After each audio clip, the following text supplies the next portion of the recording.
All right, thanks for staying with us here on TVC Breakfast. It's now time for us to look at what the paper is reporting this morning.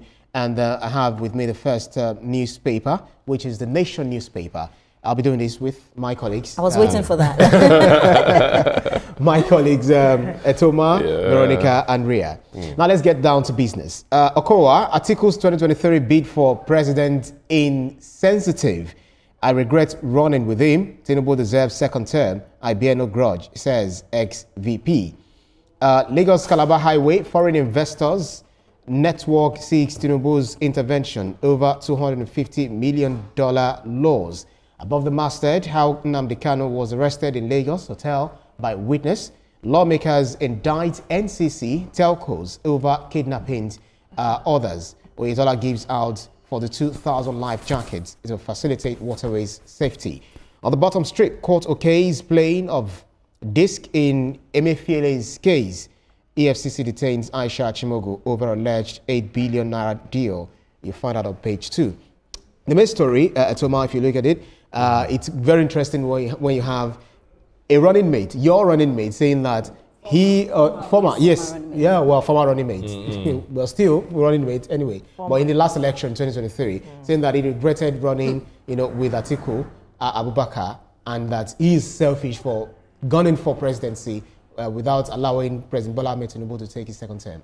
Politicians will never surprise me. They will never surprise me. I took that decision some years back because you hear all sorts of things. You hear one politician say that he would rather die than defect to this party, and the very next year he's defected to the party, and so on and so forth. But if I put myself in the position of Atiku Abubakar, I would feel really hurt that, yes, I would. I would feel really hurt that, because it sounds a whole lot like betrayal. And it just doesn't come out well that somebody that both of you were together planning, doing all sorts, putting monies together, moving from one end of the country to another, campaigning to win an election, would come out and say stuff like that about you. Veronica doesn't agree. I want to hear your opinion. But Veronica, if you see that Okowa also hinted that Atiku Abubakar, he told Atiku Abubakar that he was going to leave the PDP, and Atiku Abubakar is also leaving as well. So where would he be going? We have not heard from Atiku Abubakar that he is leaving. Right. But picking only from what he said, it's interesting to hear. There is nothing like betrayal in politics in Nigeria. It's all about interest. They know themselves. It is about self-interest. It is not a collective interest. Because if it was about a collective interest, the PDP would have done the needful before now. All these matters of, I will take you to court, I will do this, I will do that, is funny to me, listening to them. What you should have done right from the beginning, you did not do. These are individuals. They are adults. They are thinking right. And they took their decisions. And then you are saying you want to take them to court. And then you are saying, okay, I feel betrayed. How? They are politicians. Politics is all about self-interest. And there are no enemies in politics. I can shift grounds anytime I like. That's right. And that's what it's been. And do you know the thing? Let me say something. Because I don't even think Atiku can feel betrayed at this point, because we've said it several times, politics is a dirty game. I expected him to even say worse. But it's just sad to see that when politicians say anything, I take it with a pinch of salt.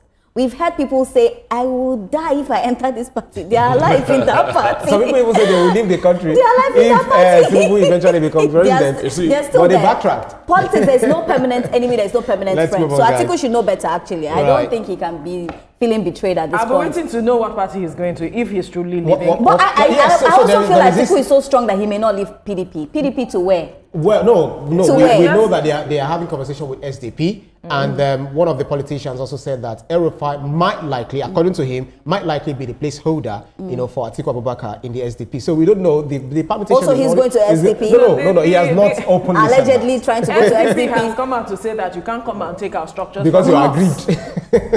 All right, let's move on to the next paper. The Punch newspaper. Hurricane Tinubu, PDP, NWC governors meet next week to avert defections. Party to sue Delta State Governor, 547 local government chairmen, assemblymen, etc. as Atiku Okowa clash. Above the masthead, NNPCL shake-up, MDs of Port Harcourt, Warri, Kaduna refinery sacked. We'll talk about this in a subsequent paper. Obi doesn't need PDP, Atiku coalition to defeat Tinubu. That's NLC talking there. Let me take one story here. U.S. jails Nigerian who defrauded 400 elderly persons of inheritance. This is it's just what we're talking about, cybercrime. This is highest of the highest order. Yeah, it's the cybercrime thing we're talking about. There are Ponzi schemes everywhere. There are, the adverts are always very alluring, very, very inviting. They make you feel as if it's just do this and then you're rich. But you see, when you target the elderly, the old retired people that are leaning on that small money that they have to live their golden age is it's sad, and that's why I think this MOU is something that really needs to be implemented. Because I think also that I want to add this perspective, because when you hear certain fraudsters speak, they said that they are taking back what these people looted from us. No, that's the mindset some of them had, and they say that it is their opportunity to take it back. I think it's wrong. It's wrong. It's the highest shade of wrong as it is. You do not even take monies from anyone, to think of the elderly. Steal from them. It is wrong. It is totally wrong. And for me, that is totally not the right way to go about it, because some of these elderly people have killed themselves. Let's even forget the fact that they are not Africans. They are from, another part of the world. That doesn't mean we should not love our brothers. They are human beings. God did not say love blacks and leave whites. Even though they have done bad things, that doesn't mean that they should be treated like this. And I really hope this MOU is implemented, because many people can't keep losing their inheritance like this. What you said reminds me of what happened in Venezuela. When the economic fallout, the economic recession was so high, you had someone went ahead to steal someone's car, parked at the front of a mall, went into the mall to steal something else. Somebody else came, stole the car, and he went to the police station to go and report that the car that he stole, another person has stolen it. A thief reporting a thief. Right, let's move on to the next paper. Miss Nigeria, defection fallout. PDP Okowa in verbal warfare. I regret running with a northern candidate in 2023. No, this is the height of it. Alleged money laundering. EFCC arrest Aisha Achimogu. E-money for spraying Naira foreign currency. And CGN asks NBA to protect bench. Warns against frivolous petitions against judges. Let's move on to the next paper, which is the Daily Trust. Okowa's choice as running mate cost Atiku 2023 presidency, that's according to Abamoro. We trek for miles, Mina residents say, as curfew bites. Soldier to die by hanging for killing girlfriend. I think that should serve him right. Quickly, guys, NNPCL appoints Idrisu Obioma sacks Port Harcourt Refineries MD, 200 others. I think the shake-up we're looking for, it's, that tsunami in the NNPC is happening. NNPC as an organization nationwide has been bringing out very bad vibes all over Nigeria. There was a time where the then Minister for Petroleum said she doesn't know how many barrels of crude oil that we produce in Nigeria. And, it takes corruption at a very high level to get to that point where somebody that is pretending over the oil sector in Nigeria would say something like that. So I want to commend the new management of NNPC for doing this shake-up. Things have to change. You remove, when you see security organizations that post security men to different organizations, they keep changing them because they don't want these security men to be grounded in one place and make friends and compromise their job. So this shake-up is very necessary. A lot of people have to go, seats have to change, and people have to sit up.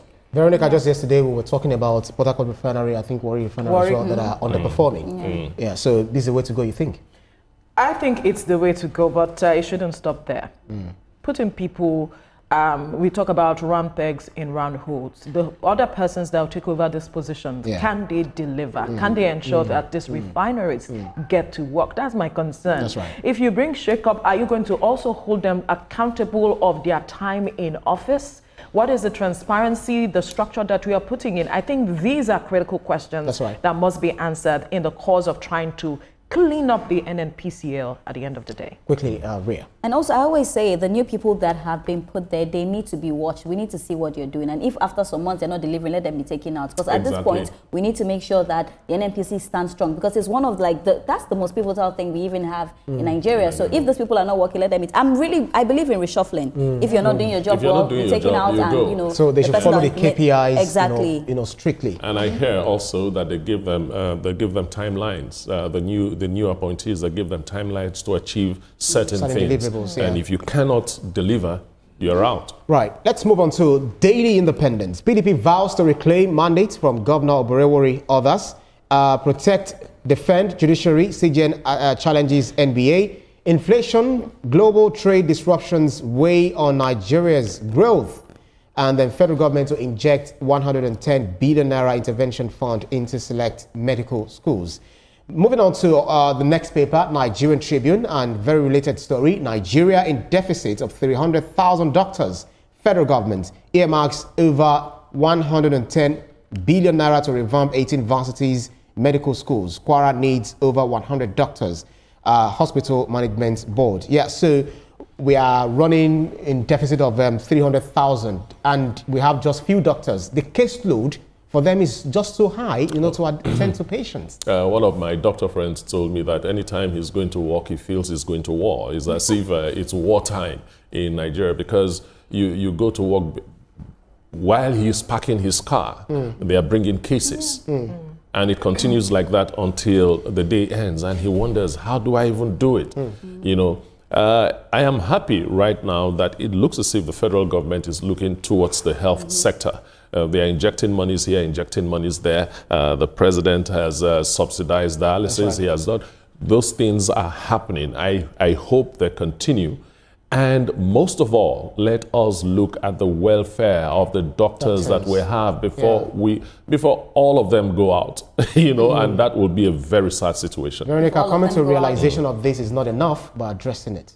Absolutely, and addressing it holistically. I'm thinking that all of these steps that are being taken now is coming a little too late, but yes, it's good that the steps are being taken.